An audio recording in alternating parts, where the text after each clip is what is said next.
10 million Chinese paedophiles in China, and there's not enough kids. Because they've been restricting the birth. There's all these poor pedos, and they're going, where's all the fucking kids? Like, you know, fuck me, we're having to double up here, and I just thought of a joke then, I can't do it. It is actually too offensive. Okay, all right, I'll do it. But remember, you can't choose your own thoughts, okay? And I just had this thought, right? Chinese paedophile goes up to a little Chinese kid, and he goes, do you want a puppy? And the kid goes, I'm not hungry.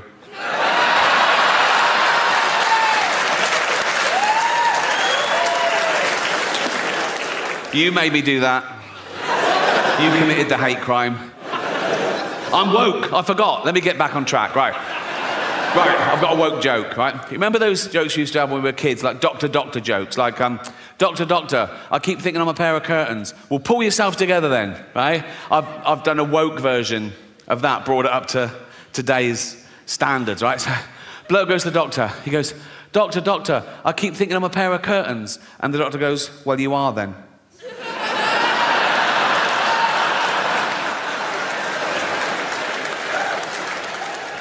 Good in that, innit?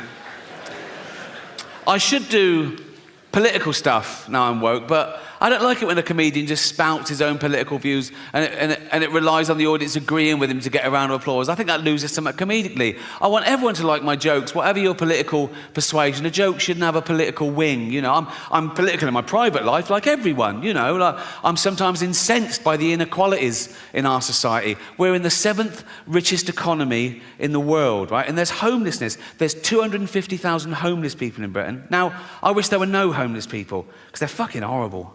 Aren't they? You know, oh yeah, right next to the fucking cash point, you cheeky cunt.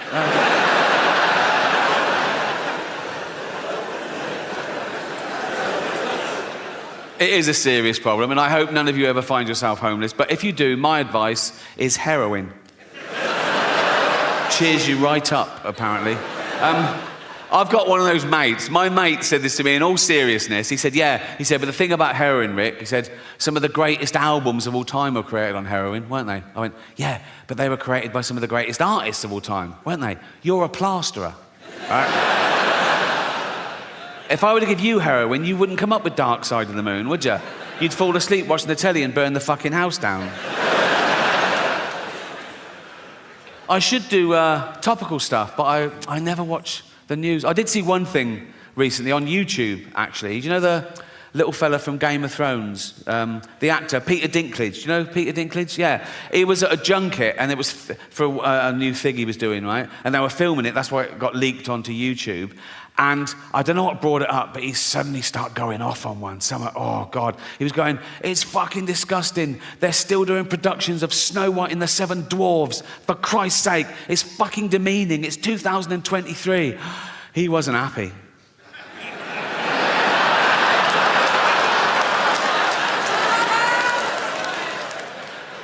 He was grumpy, wasn't he? He's got a point now, hasn't he?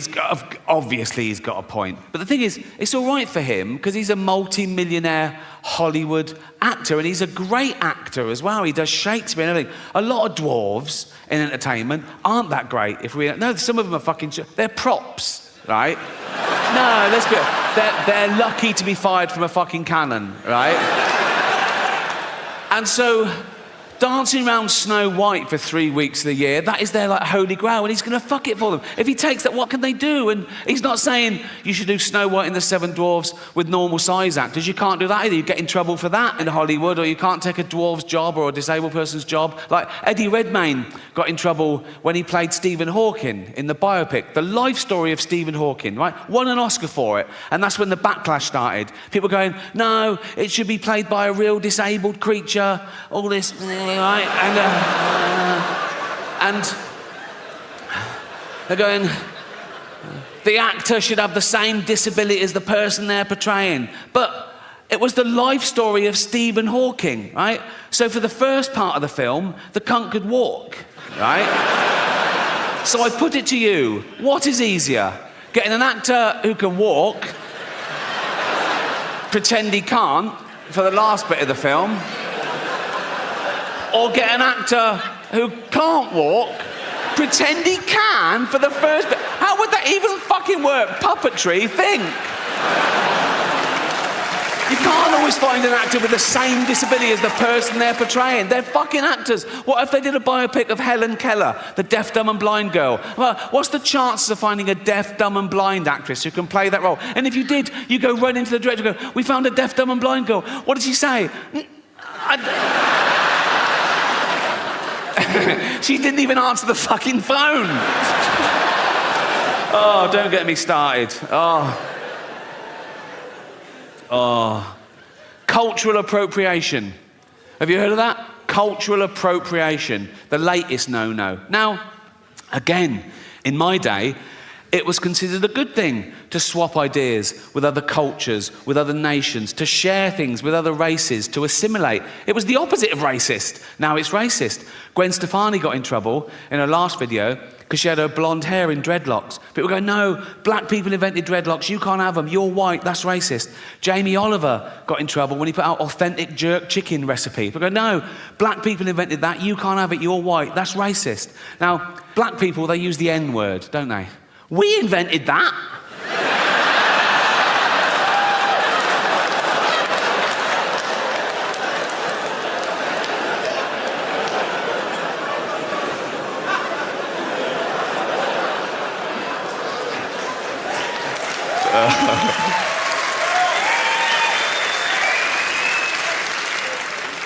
That's the one, isn't it? That's the one.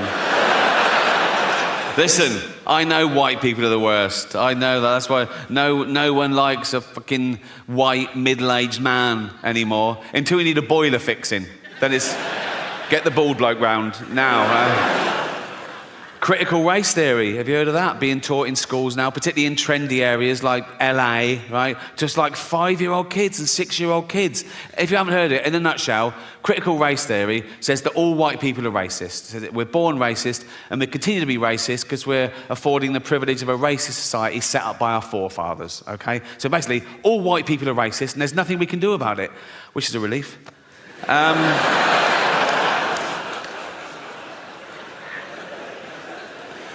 I think the world's going to get harder and harder to understand as I get older and more bewildered. A new dogma arises in the name of progress. Now, dogma is never progressive, however new and trendy, but I think soon I'll be outnumbered. And it was only this year that I ordered my first item off Amazon.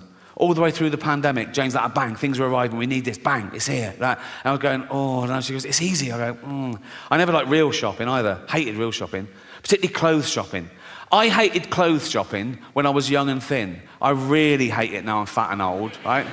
Once, a shop assistant thought I had my inside leg and my waist measurement the wrong way round. I could see her thinking, do you have an orangutan, sir? No, it's for me, you cheeky.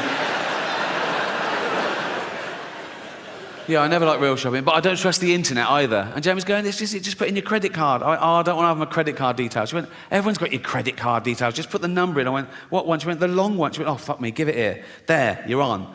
Order something. So I thought, oh, I don't want anything. Oh, tracksuit bottoms. You can't have too many. I wear mine till the bollocks fall out, right?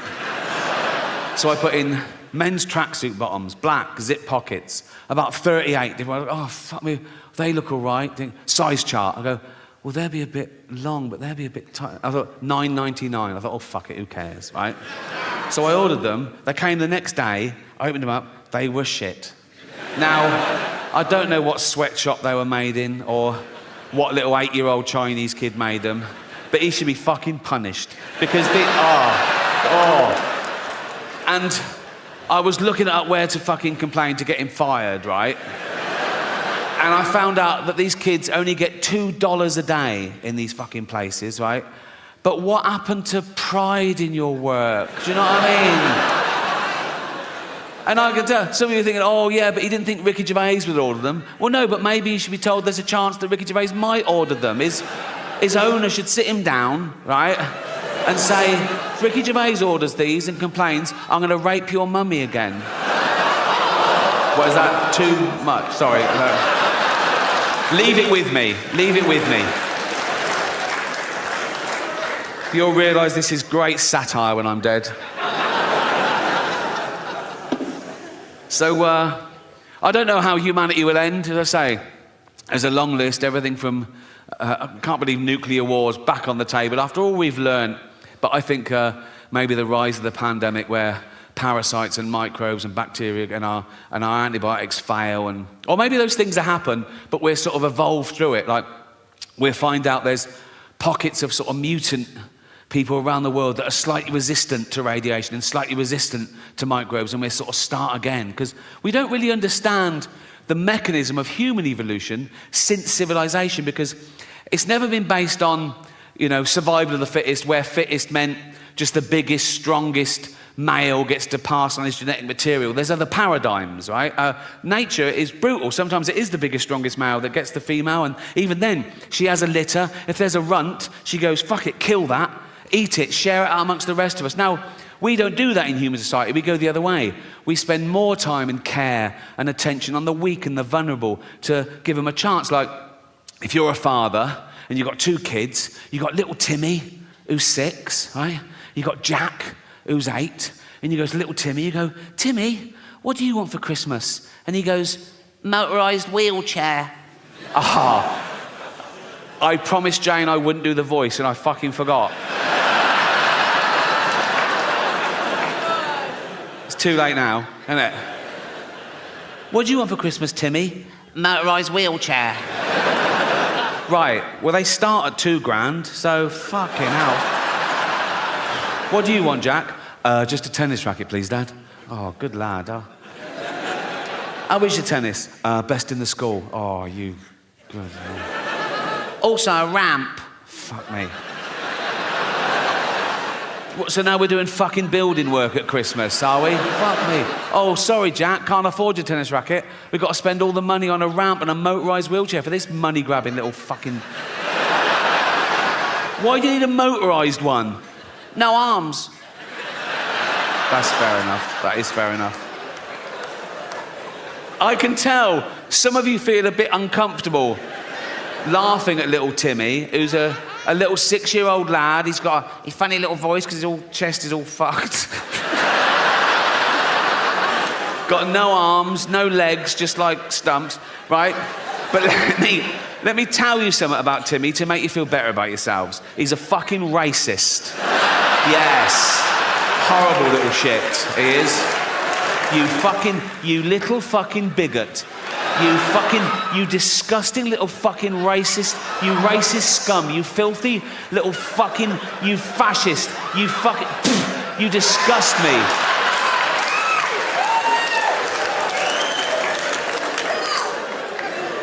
Homophobic? Yeah. He's like, they're not like us. Nothing's like you disgusting little fucking, you prejudiced little piece of, you ball of hate, you disgusting little fucking racist homophobe. I wish we'd had a scan. You absolute,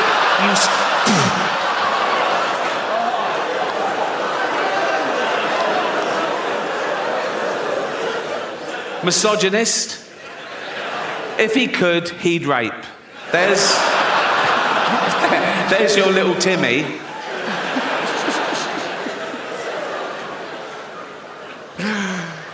Some people don't think we evolved in the first place. Some people think that God made us all at once in one fell swoop and by himself. I think if he'd had a wife or a mate, there'd have been questions when he was working, wouldn't they? Be like, what are you doing? Creating man. Oh, what's it got? What do you mean, what's it got? Has it got like claws and fangs and shit? No, not really, no. Oh, has it got poison? Nope, no poison. Oh, has it got armour like spikes and shit? Nope, no armour. How will it survive? It's got the best brain in the animal kingdom. It'll work stuff out. It'll create weaponry to take down beasts 100 times mightier than itself. It'll wear their carcass through the Ice Age. It'll go through famine. It'll go through world wars. It'll eventually start getting scared of words. But...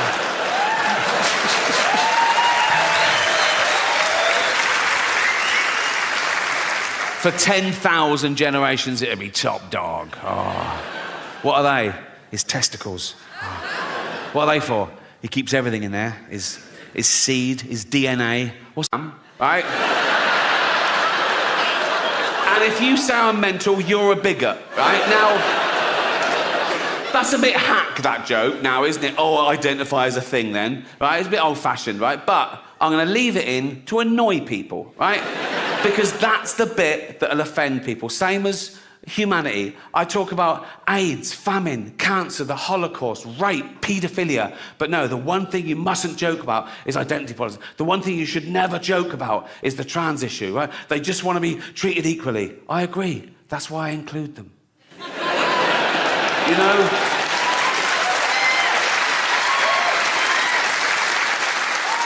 But they know I'm joking about all the other stuff, but they go, no, he must mean that, right? Like a joke is a window to the comedian's true soul. That's just not the case. I'll take on any view to make the joke funniest. I'll pretend to be right-wing. I'll pretend to be left-wing. I'll pretend to be clever. I'll pretend to be stupid. Whatever makes the joke funnier without prejudice. Okay, full disclosure, in real life, of course I support trans rights. I support all human rights, and trans rights are human rights, you know?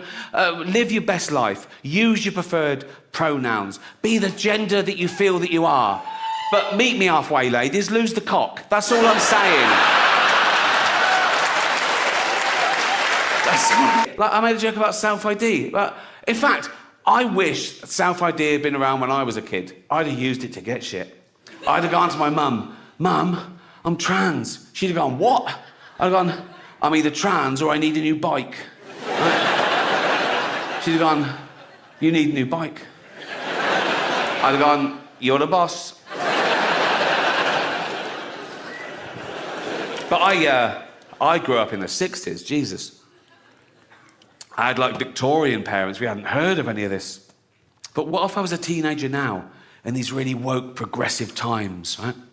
And I had really cool, hippie parents, right? And I went, Mother, Father, I'm trans. They'd go, oh goody, that's so fucking trendy. Right? And my dad would go, Bagsy, I picked the vagina. I go, thank you, Daddy. Right? Then there'd be like a montage, right? And I'd go to hospital, I'd have all the electrolysis, I'd grow my hair, right? I'd have a big fanny, I think. No, if someone else is paying, I'll have the big one, you know what I mean? Like, Dad trying to buy me a minge, fuck you, Dad, right? Like, a big fanny, boobs, right? And, right? No, and I'd come out and I'd emerge, I'd be a real woman. I'd be Vicky Gervais. I'd be Vicky Gervais, right? Yeah, and I'd be a real woman, right? And you can't change your sexuality, so I find women attractive, so I'd be a lesbian. I'd be a little lesbian fella called Vicky Gervais, right?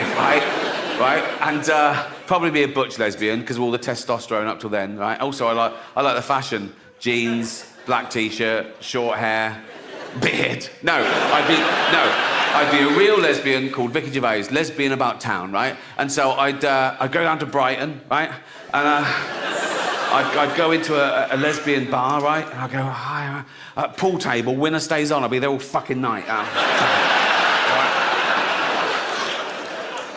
Right. This joke isn't worth it for the punchline. The punchline is shit, really.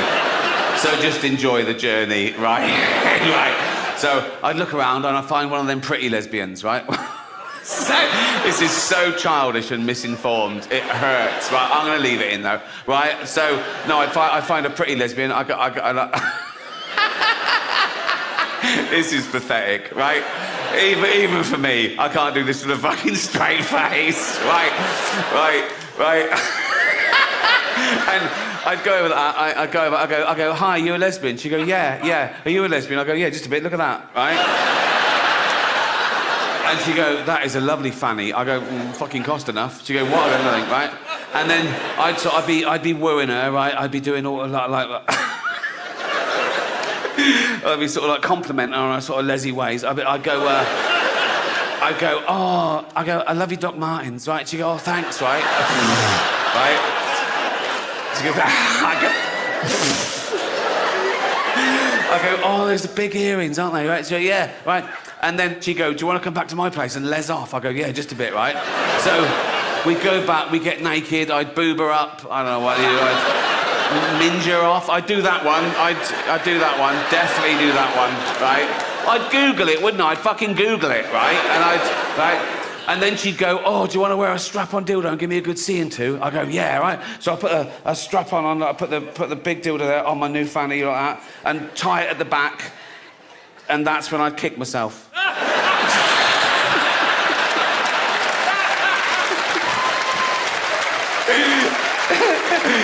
I told you it was shit, didn't I? Oh, God. Oh, women.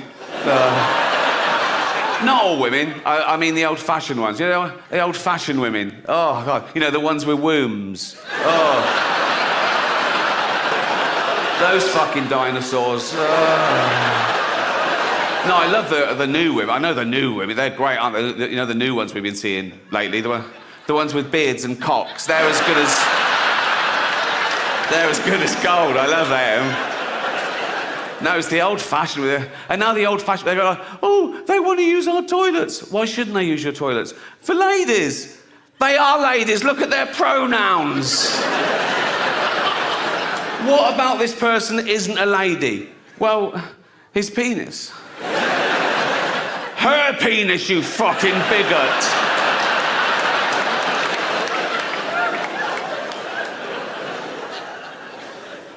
What if he rapes me? What if she rapes you? You fucking turf whore.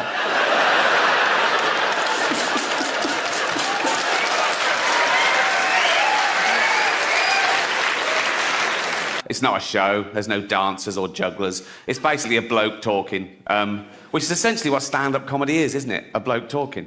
Sexist.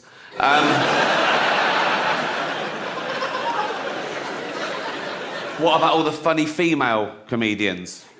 Like, No. Right. No. I'm not doing that. Okay, right.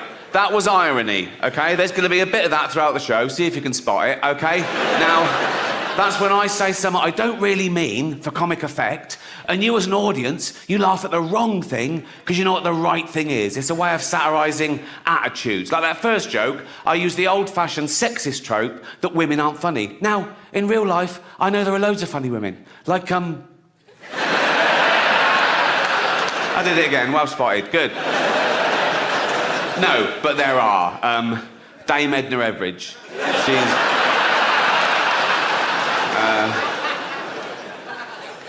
Eddie Izzard. She's brilliant, isn't she? She's not only a great comedienne, she's also a great actress, isn't she? What fat people say, I'm fat, I'm overweight. Do you know why? Because I eat and drink too much. That's what does it. I don't judge fat people, I just know how they got fat. If I see a fat person, I go, well done. You know, you've eaten way more than you'll ever need, same as me, right? If I see a fat couple, I go, yeah, that works, right? But then as they're walking along, right, and you see their little fat toddlers, and you go, ah, that's not fair, right? And the mother always goes, they love cake. Of course they love cake. They're baby mammals. We're the same species as we were like 200,000 years ago. We've got a hunter-gatherer brain, right? All this affluence is so much faster than our human biology. So when you get one of those cakes from the supermarket that's packed with fats and sugar, your brain goes, fucking hell, that's amazing. Keep eating that. There might not be food tomorrow. But there will be food tomorrow. The fridge is full and your mum's on the phone to Ocado. You know what I mean? And now there's even a stigma, like doctors get in trouble for saying to someone, you're overweight or obese. They go, no, that's a political thing. No, it's like fat shaming. It's not fat, you don't get cancer shaming. He's trying to save your life, right? There was a school that tried to ban the word obese because they said it was derogatory to, I don't know what to call them, round children, right? But that's the polite word. That's the word we invented, so we didn't say fat little fucker. Don't keep changing words because one person gets offended. Also, fat people aren't offended by the word obese. They did it all. They're happy with it. They're jolly, aren't they? They're jolly. You know, you see a fat people go, all right, fatty. Yeah. Oh, yeah. Bloop, bloop, bloop. yeah. And they go to the doctor, come in. Bloop. Doctor goes, fuck me. Oh. Am I obese? No, you're morbidly obese. What does that mean? Means you're going to die of it. Oh, does it? What, straight away or? No. You've got diabetes, so you're having your legs amputated soon, and then if you carry on, you'll die later of like stroke and respiratory heart failure. So, all right. Is there anything I can do? Oh, yeah, of course there is. You could start working out and eat healthy. You'll be right as rain. Oh, right. But you won't, will you? No. And I feel sorry for them, even though it's their fault. When you see one of those documentaries on telly, like the 600-pound man or something, and he's being winched out of his house to go to hospital, right? If you're dangling from a crane, right?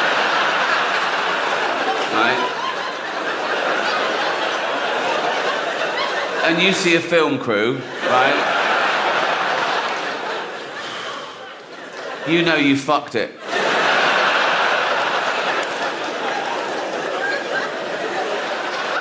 And then, you know, as I say, then they wake up the next day and they've had their legs amputated. It's really sad, and they're crying and I'm crying. They're going, oh, God, why did I let it go this far? I'm so stupid. Then they get philosophical about it and they go, I never really used the legs. So...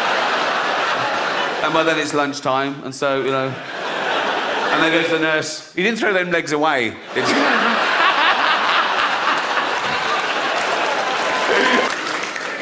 Guys, do you ever act more working class around builders?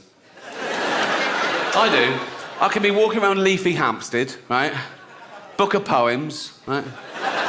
Scarf, right? Just humming Brahms, right? And if some scaffolders go, Ricky, I go, all right, you cunts, how you doing, boys? Like that. And I tell you that, why am I trying to impress them? I've always been fascinated with human behaviour, right? But as I said at the beginning, we're the only species that allows the universe to understand itself. But we see all nature through our eyes. So it all comes back to us. Why are we here? What makes us? Is it our genetics or the environment? The old nature versus nurture argument. The psychologist Piaget was once asked, what's more important for the intellect of a person, nature or nurture? And he famously replied, what's more important for the area of a field, length or width? All right, mate, if you don't know the answer, just fucking... But psychology, psychiatry, neuroscience, it's still in its infancy. And we still know so little about the brain. And 150 years ago, we knew nothing. It was all guesswork, right? And everything was just mental. If you weren't a white, sort of heterosexual, married Christian man, right? If you deviated too far from that, it was mental. They just went mental, like that. Like homosexuality, mental illness, you were put in an asylum for life, or worse, tortured. Women who fell pregnant out of wedlock, mental, asylum for life, right? And now we understand things more, we're more tolerant, I think it's going too far the other way, though, because now nothing's mental. You can't find somewhere that nothing is considered mental. Everything is a syndrome. I actually joined a gym, literally on my road, I discovered. I've got a gym in my house, I got bored with that. But I thought, if I join a gym, if I pay in advance, like pay a year in advance, right, then I'll try and get value for money and that'll make me go. Then I remembered, oh, I'm fucking rich. It doesn't, you know what I mean? I could join a different gym every day for a laugh. Just go along and go, there's £2,000. They go, see you tomorrow. I go, you'll never see me again. And I go about once a month and I sort of do 10 minutes on the machines and I sort of run home like that, right? I don't use the changing rooms there. I've got a thing about changing rooms, public changing rooms. I always have I know. I'll tell you why. I don't know if it's the same in ladies' changing rooms, but men are so proud of their offal, right? If I'm in a public place, I have a shower, right? 1 minute, towel, corner, pants on, right? There's blokes walking around naked before the shower, talking to each other, like that, after the shower. There was one bloke in the shower, way too long, right? It was ages, right? And he got out, no towel, just dripping wet, just went up to the mirror and started doing his hair first.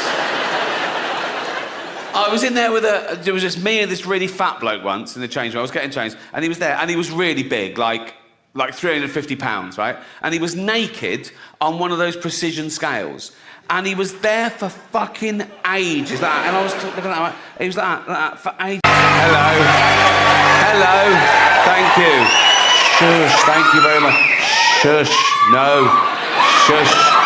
Thank you, but shut the fuck up. No fucking whooping or just laugh. But shush. Everyone calm down. Shush. Shush. I'm filming this. Shut up, you cunts.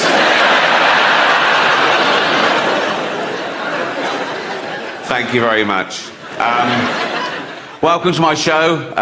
It's not a show. There's no dancers or jugglers. It's basically a bloke talking, which is essentially what stand-up comedy is, isn't it? A bloke talking. Sexist.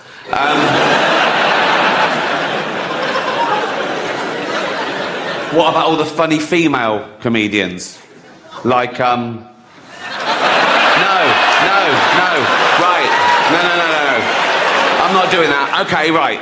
That was irony, okay? There's going to be a bit of that throughout the show. See if you can spot it, okay? Now, that's when I say something I don't really mean for comic effect, and you as an audience, you laugh at the wrong thing because you know what the right thing is. It's a way of satirising attitudes. Like that first joke, I used the old-fashioned sexist trope that women aren't funny. Now, in real life, I know there are loads of funny women. Like, I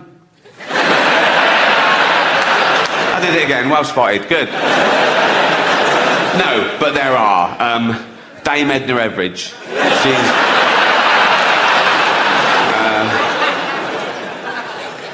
Eddie Izzard. She's brilliant, isn't she? She's not only a great comedienne, she's also a great actress, isn't she? She was brilliant in that thing as that man. Good to be back. I fell back in love with stand-up on my last tour, Humanity. I played arenas around the world. Netflix bought it for a record amount. It was the most watched special of the year. I thought, everyone loves me now. Everyone loves me now. Then I got this tweet. Real tweet. Call yourself a comedian? He knows I do. Literally says the word in my Twitter bio. Call yourself a comedian, you're about as funny as... Now, I thought he was going to go for the jugular and say Miranda, or... Come on, guys, don't... I'm joking. Right. Call yourself a comedian, you're about as funny as a fart at a baby's funeral. He was trying to hurt my feelings. But his big mistake was choosing something that would be fucking hilarious. As if that would... A fart at a baby's funeral. Big echoey church. Everyone just silently sobbing like that. Tiny little coffin. And someone farts. You'd laugh. Even if it was your baby. You know, no. If you're at the funeral, it's been dead a week, do you know what I mean? You're probably up for a giggle. Particularly if you're the father. If you're the mother, you probably still find it hard seeing the funny side of things. Oh, women. Not all women. I mean the old-fashioned ones. You know, the old-fashioned women. Oh, God. You know, the ones with wombs. Oh. Those fucking dinosaurs. No, I love the new women. I know the new women. They're great, aren't they? You know, the new ones we've been seeing lately. The ones with beards and cocks. They're as good as gold. I love them. No, it's the old-fashioned. And now the old-fashioned, they go like, oh, they want to use our toilets. Why shouldn't they use your toilets? For ladies. They are ladies. Look at their pronouns. What about this person that isn't a lady? Well, his penis. Her penis, you fucking bigot.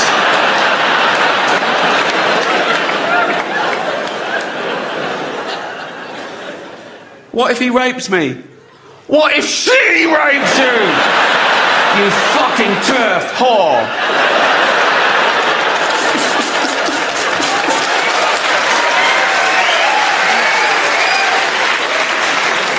But that tweet sums comedy up, doesn't it? How subjective it is. How one person, some people can find them hilarious, some people find them the least funny person in the world. And when someone says to me about another comedian, they say, oh, they're not funny.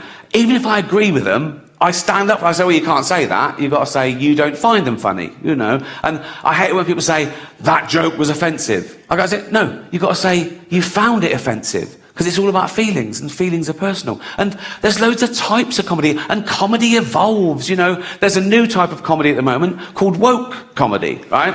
No, it's very progressive, you know. There are some clubs now where the comedian has to sign a thing saying he won't say anything contentious or he won't say anything that could offend anyone. It's a safe space for the audience. Woke comedy. And I tried to watch a bit of it, and I decided I'd rather watch Louis C.K. masturbate.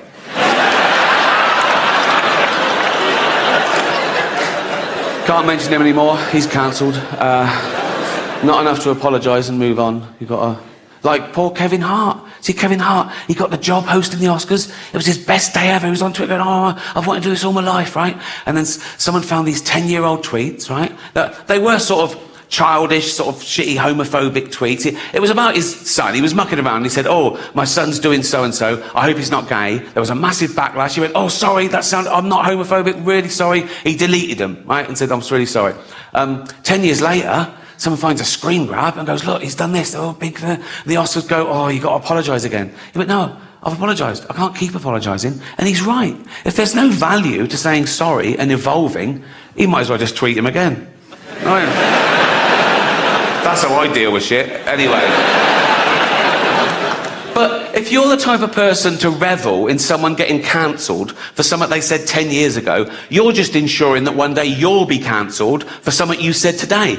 You can't predict what will be offensive in the future. You don't know who the dominant mob will be. You know, like, the worst thing you can say today, get you cancelled on Twitter, death threats, whatever, the worst thing you can say today is, women don't have penises, right?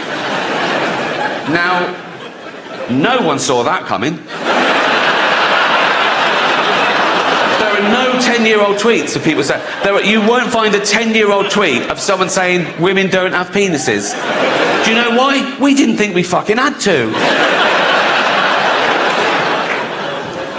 Liam Neeson. Oh, he nearly got cancelled, didn't he?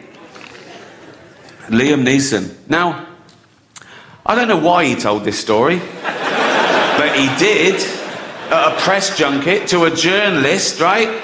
And it was where he just started saying, it was 30 years ago, he said, and my friend came home and she'd been raped, right? And that's not the funny bit.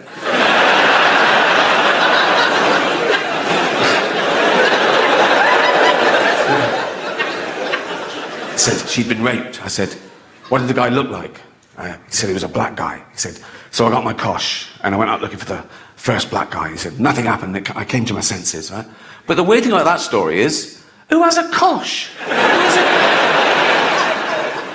But it was touch and go. They cancelled the premiere that night because of the backlash and that people wanted the film to be deleted. And I get it. Some people can't separate the art form with the artist's personal life. Now, I know Liam. I've worked with him. He's a lovely man. He's definitely not racist. But when that broke, even I was like, oh, will I ever be able to find Schindler's List funny again?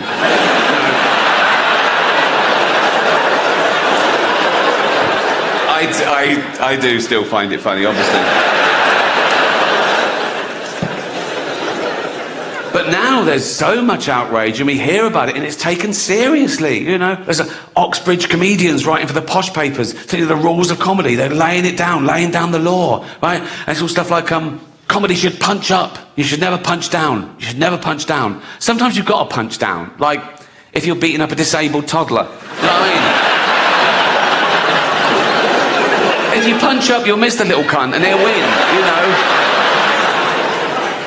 I like that joke because it highlights the difference between metaphorical punching down in jokes and actual punching down. But people nowadays want you to believe that words are actual violence, right? Now, you laughed at a joke about beating up a disabled toddler. No one got hurt. If I'd have actually dragged out a disabled toddler and started beating him up, you wouldn't laugh, right? That's why I dropped that bit. But these people are virtue signalling. They're trying to bring people down to raise their own status. And they say it's because, no, we're protecting minorities. Like, They're basically saying minorities haven't got a sense of humour, which is so patronising. And I get that as well, to what it's like to be outnumbered. In this country, we're still only 5% black, 5% Asian, 5% LGBTQ, you know, tiny numbers. Now, I'm a white, heterosexual multi-millionaire, right?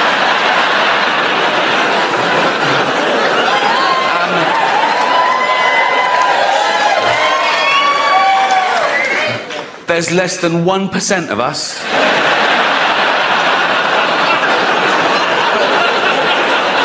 Do I whine? No. Do I don't mind. I just get on with it. Come on, Rick. Come on, Rick. Just keep I'm like Rosa Parks. Do you know what I mean? I'm like... Except I fought for the right to never have to take a seat on a bus. But...